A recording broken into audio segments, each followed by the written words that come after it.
Recent events in Ferguson and the police response has government officials now rethinking a federal program which supplies local agencies with military-style equipment like armored vehicles, weapons, and tactical gear. Former New York City Police Commissioner Bernie Kerik says is genuinely needed. Keep in mind, we've seen a substantial increase in the active shooter scenarios in our schools, grammar schools, theaters, where police have to respond in a capacity that they have the equipment and the resources necessary to fight that threat. It's absolutely needed. Well, that is one opinion, but others argue that all this military-style equipment is turning our local cops into combat troops. Reporter Radley Balko has been covering this angle for the Washington Post. Radley's also written a book called Rise of the Warrior Cop, the Militarization of America's Police Forces, and Radley joins me here in studio. Welcome, Radley. Thanks for joining me. My pleasure. I know that you recently wrote in the Post, quote, that these events of the last few days in Ferguson, Missouri ought to be of grave concern to anyone who believes in the First Amendment and specifically the rights to free speech, protest, and assembly. So what is it about what's happening in Ferguson right now that's most disturbing to you? Well, I think it was the initial reaction.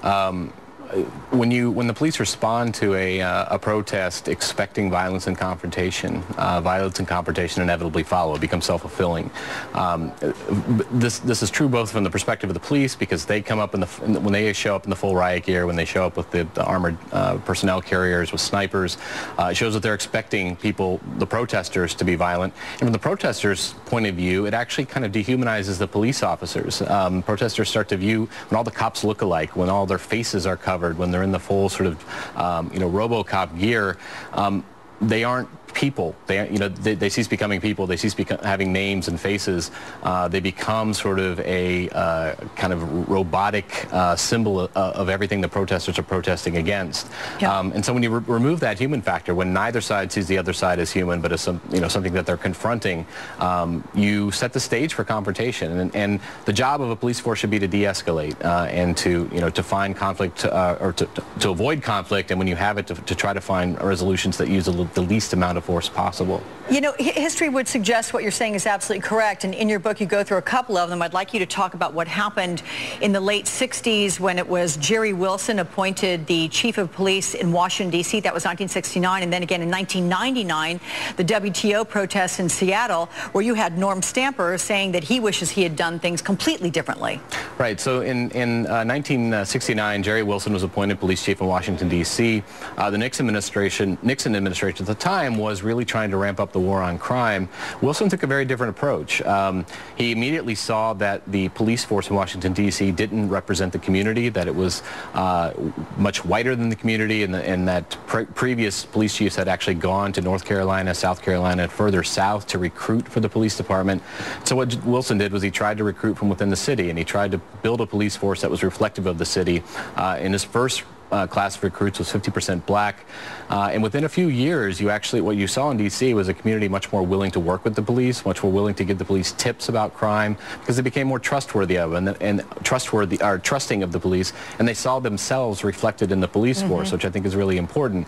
Interestingly, crime actually went down in D.C. during Wilson's tenure, while it went up in the rest of the country. So he took a very, much more community-oriented approach, and it worked.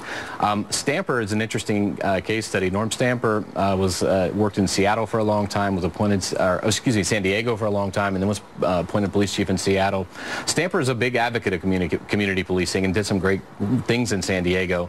But during the protests in 1999, the WTO protests, there was an incident where there were some peaceful protesters. They were blocking a street, but they were doing so peacefully, and Stamper's officers launched tear gas at them. And they actually launched tear gas behind them, which caused the protesters to run toward the police, which, as you might imagine, spurred some violence, which then spread into riots all over the city. And, Stamper defended his decision at the time.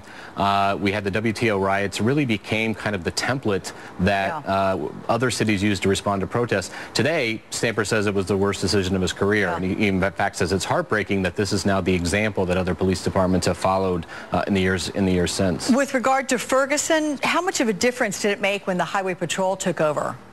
Well, that first night, you know, when the Highway Patrol took over, and you saw the head of the Highway Patrol, or the head of the response in Ferguson, meeting with protesters and shaking their hands and hugging them and, you know, chatting with them and actually talking to them about, you know, their goals and what they were protesting. I mean, this is what this is leadership, right? I mean, this is what police leaders should be doing.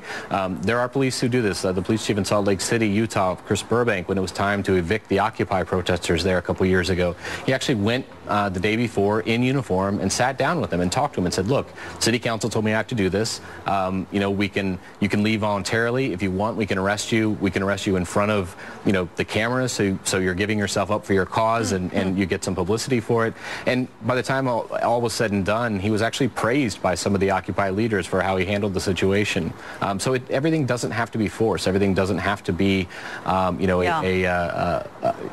using as much force as you can. As Burbank said, he saw his job as police chief wasn't, you know, to promote security or to protect the community. Those are all very important, but he said his primary function was to facilitate the First Amendment and to give these people an ability to express themselves. Reporter Radley Balko, thank you very much for weighing in.